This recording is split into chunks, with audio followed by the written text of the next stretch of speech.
Hey guys, Dr. Ben here at the Functional Medicine Centers, and it's a beautiful day here in Colorado.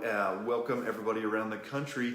Go ahead and like or share this page if you haven't already. Go and put down in below here where you're calling in from, where you're watching from, and go ahead and send any messages that you have. I'm going to go over something really interesting that I've been researching lately, and seeing the statistics out there are amazing on autism. And autism, unless you know somebody with autism, it's really hard to kind of get it. I've had many patients over the years that have autism, and it's a pretty extreme condition that people have, and it affects not just the person, but the family, the government that is supporting them and spending the financial resources on them, all the medicine, everything that is there. And the statistics that are coming out now are amazing. When you look back, autism in 2002 in the United States, it was 1 in 150 people had autism, and this was kids across the board. Now, in 2016 was the last study that we have. The stats show that 1 in 54 kids had autism. When we start thinking about boys, it's 1 in 34. So 3% of the population of boys born now, or at least in 2016 that we were looking at, have autism. If you look at Ireland, that just came out with a study this year, Ireland, it's 1 in 16 boys actually have autism now. Think about that. That's over 6% of the boys being born. If you lined up 100 boys and 6 of them had autism, think of what that's doing to the resources, think of what's that doing to the parents, all these different things. So in functional medicine, we always think about the why. Why is this happening? Why are we seeing kids with autism? Why are we seeing autoimmune? Why are we seeing all of this exponential growth? The Medicaid statistics showed that like 20, 30 years ago, 3% of the kids on Medicaid had a chronic condition. Now it's 53% of the kids on Medicaid have a chronic condition. This is just this explosion that's happening of illness in our society, and what is actually going on? What is contributing to autism? What is causing this? And the number one thing that we see is that it's an inflammatory condition. Yes, there are genetic components to it, and there are genetics that can play into this, but overall it is an environmental,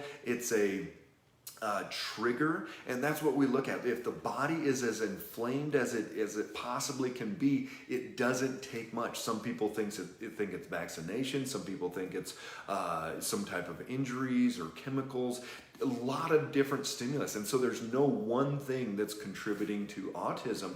But what we see is that it's this rampant whole body issue that's going on, almost like Alzheimer's. When we think about Alzheimer's, that brain is on fire, just like autism. We do brain map on every new patient that comes into the office, and that brain map, we can see all types of different things: ADD, anxiety, depression, insomnia, all types of things. But I can pick out an autism brain, and I can pick out an Alzheimer's brain very easily, and they look almost identical. They're both, we call it brain on fire. That brain is inflamed, and it's gotten triggered by various things.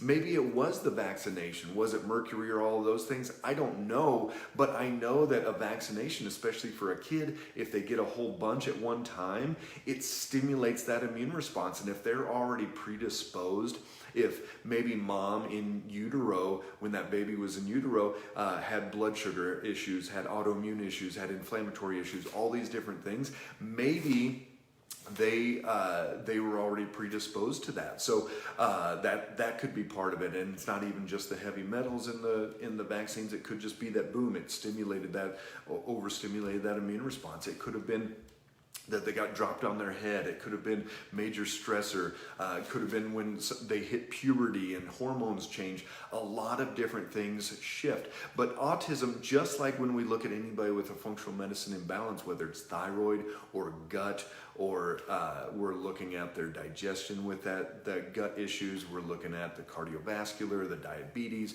pre-diabetes, all these different things. We've got to fix the underlying why. I have multiple patients with autism that we're working on right now, and we're getting them, they're communicating more, they're interacting more at school, they're speaking complete sentences. The other day, one of my neurofeedback technicians, she said, oh my gosh, I just heard one of our patients and he actually had a full sentence. It was amazing. First time she's heard him talk like that in the entire time we've been working. Hey Chris, how you doing? Sorry to hear about your 3-year-old, 17 months now, 3.3 years. We see this all the time, but most of the time the diagnosis will be somewhere around the 2-year-old and over, but sometimes even at 17 months we can see those.